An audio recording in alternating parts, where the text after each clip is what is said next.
Assalamualaikum warahmatullahi wabarakatuh dan salam sejahtera. Saya Nur Syahira binti Sa'ari, pelajar tahun akhir Fakulti Pendidikan Teknikal dan Vokasional dalam jurusan Binaan Bangunan, ingin melaksanakan projek Sarjana Muda saya yang bertajuk Penggunaan kit magnetic wooden bricks dalam meningkatkan motivasi pelajar binaan bangunan. Berikut merupakan alat ABBM iaitu kit magnetic wooden bricks yang digunakan dalam pembelajaran dan pengajaran bagi khusus kerja binaan bata bagi pelajar binaan bangunan.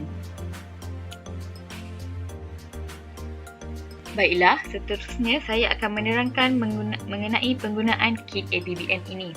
Terdapat penutup kit yang digunakan dan pemegang yang terdapat pada kit tersebut. Pada bahagian dalam kit ini terdapat manual penggunaan yang disediakan mengikut urutan dan nombor yang telah ditetapkan. Seterusnya, langkah-langkah dan penggunaan adalah seperti berikut. Kami juga telah menyediakan senarai bahan yang terdapat dalam kit serta jenis-jenis ikatan bata yang sesuai digunakan bagi penggunaan kit tersebut.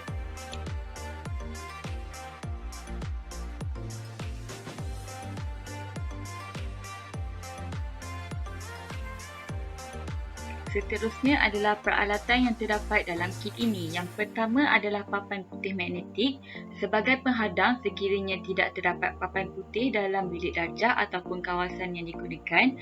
Jadi, papan putih ini boleh digantung atau diletakkan. Seterusnya, blok kayu sebagai bata. Kita ada bata penuh dan kita juga ada bata separuh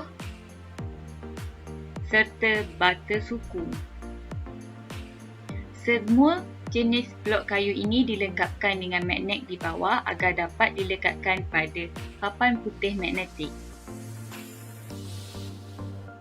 Seterusnya, kayu panjang digunakan sebagai bim, manakala rubber plaster hitam sebagai lapisan kalis lembap, jari plastik sebagai esmet dan yang terakhir plastisin kelabu sebagai lapisan mortar.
Berikut merupakan cara penggunaan kit sebagai ABBM dalam pengajaran dan pembelajaran.